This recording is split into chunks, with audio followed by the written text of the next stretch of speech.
Telangana triple IT 2026 సంబంధించిన results అయితే release కావడం అయితే జరిగింది. సో, మనం ఈ వీడియో లోపల డీటెయిల్‌గా స్టెప్ బై స్టెప్ ఈ రిజల్ట్స్‌ని ఎట్లా చెక్ చేసుకోవాలని చెప్పి మాట్లాడుకుందాం. కాబట్టి ఈ వీడియోని ఎక్కడ కూడా స్కిప్ చేయకుండా చూడుర్రి. అండ్ మీరు ఒకవేళ మన ఛానల్ కొత్తగా వస్తే పక్కా సబ్స్క్రైబ్ చేసుకొని మీ ఫ్రెండ్స్ అందరికీ ఈ వీడియోని షేర్ చేయండి. మనం ప్రీవియస్‌గా ఆర్‌జీఈకేటీకి సంబంధించి అండ్ త్రిబుల్ ఐటీ ఆన్‌లైన్ అప్లికేషన్‌కి సంబంధించి చాలా వీడియోస్ చేసుకున్నాం. ఫర్దర్ కూడా ఏ అప్డేట్స్ వచ్చినా వీడియోస్ చేసుకుంటూ ఉంటాం కాబట్టి సబ్స్క్రైబ్ చేసి పెట్టుకోరి. ఇది అఫీషియల్ వెబ్‌సైట్. ఈ అఫీషియల్ వెబ్‌సైట్ నుండి మనమైతే మన రిజల్ట్స్‌ని చెక్ చేసుకోవచ్చు. సో, www.rgukt.ac.in అని చెప్పి సెర్చ్ చేయరి. ఈ వెబ్‌సైట్ అయితే ఓపెన్ అయితది. అండ్ ఈ వెబ్‌సైట్ లింక్ నేను మన టెలిగ్రామ్ ఛానల్ లోపల, వాట్సాప్ ఛానల్ లోపల అండ్ దాంతో పాటుగా నేను డిస్క్రిప్షన్ లోపల కూడా ఇవ్వడానికైతే ట్రై చేస్తా. ఈ వెబ్‌సైట్ ఓపెన్ చేసిన తర్వాత కొంచెం కిందికి స్క్రోల్ డౌన్ చేయాల్సి ఉంటదన్నట్టు. సో, కొంచెం కిందికి స్క్రోల్ డౌన్ చేస్తే మనకిక్కడ యూజీ అడ్మిషన్స్ అని చెప్పి ఒక ఆప్షన్ అయితే ఉంటదన్నట్టు. ఓకేనా. యూజీ అడ్మిషన్స్ 2026 అని చెప్పి. సో, దీని మీద మనం క్లిక్ చేయాల్సి ఉంటదన్నట్టు. సో, దీని మీద మనం క్లిక్ చేసుడుతోటే మనకు వెబ్‌సైట్ అనేది ఇట్లా అయితే ఓపెన్ అయితదన్నట్టు. ఓకేనా. సో, మన వెబ్‌సైట్ అనేది ఇట్లా ఓపెన్ అయితది.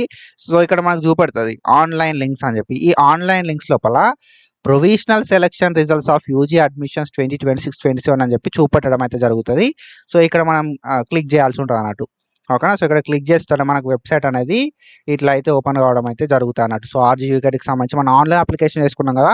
ఈ వెబ్‌సైట్ ఓపెన్ అయితది. ఓకేనా. సో, ఈ వెబ్‌సైట్ లోపల మనం ఇంకా కొంచెం కిందికి స్క్రోల్ డౌన్ చేస్తే మనకు వెరిఫై సెలక్షన్ స్టేటస్ అని చెప్పి ఉంటదన్నట్టు. ఓకేనా. సెలక్షన్ స్టేటస్ అని చెప్పి ఉంది కదా! ఇక్కడ verify candidate selected or not అని చెప్పి ఉంటది. సో, దీని మీద మనం క్లిక్ చేయాల్సి ఉంటదన్నట్టు. ఓకేనా. సో, ఇక్కడ మనం క్లిక్ చేయడంతోటే మనకు వెబ్‌సైట్ అనేది ఇట్లా అయితే ఓపెన్ కావడం అయితే జరుగుతది. అండ్ ఇక్కడ మనం మన అప్లికేషన్ ఐడీ ఓకేనా. సో, మనం క్యాండిడేట్‌కి సంబంధించిన అప్లికేషన్ ఐడీ అండ్ దాంతో పాటుగా క్యాండిడేట్ డేట్ ఆఫ్ బర్త్ ఇచ్చి మనమైతే మన స్టేటస్‌ని చూసుకోవచ్చు. మీరు సెలెక్ట్ అయ్యిర్రా? కాలేదా? అని చెప్పి. ఓకేనా. సో, ఇట్లా మనమైతే తెలంగాణ త్రిబుల్ ఐటీకి సంబంధించిన రిజల్ట్స్ అయితే చెక్ చేసుకోవడానికి ఛాన్స్ అయితే ఉంటది. ఐ హోప్ మీ అందరికి క్లియర్‌గా అర్థమైందని చెప్పి అనుకుంటున్నా. ఇఫ్ మీకు ఈ వీడియో హెల్ప్‌ఫుల్ అనిపిస్తే మాత్రం పక్కా సబ్స్క్రైబ్ చేసుకొని మీ ఫ్రెండ్స్‌కి కూడా షేర్ చేయండి. అండ్ ఎవరెవరికైతే అలాట్‌మెంట్ అయిందో వాళ్ళు ఒకసారి నాకు అలాట్‌మెంట్ లోపల ఏమేమి ఉంది అని చెప్పి నాకు ఒకసారి ఇన్‌స్టాగ్రామ్ లోపల మెసేజ్ పెట్టుర్రి. మన ఇన్‌స్టాగ్రామ్ ఐడీ వచ్చేసి @analgesic tutor అని చెప్పి ఉంటదన్నట్టు. ఓకేనా. @ANALGESIC_tutor అని చెప్పి ఉంటది ఇన్‌స్టాగ్రామ్ లోపల. నాకు ఒకసారి మెసేజ్ పెట్టుర్రి అన్న ఇట్లా అలాట్‌మెంట్ లోపల ఇట్లా చూపెడుతుంది అని చెప్పి. సో దట్ దాన్ని బట్టి మనం నెక్స్ట్ వీడియో లోపల రిక్వైర్డ్ డాక్యుమెంట్స్ గానీ, ఇంపార్టెంట్ డేట్స్ గానీ మాట్లాడుకుందాం. ఓకేనా. So, do follow us for more content and thank you so much. Signing off.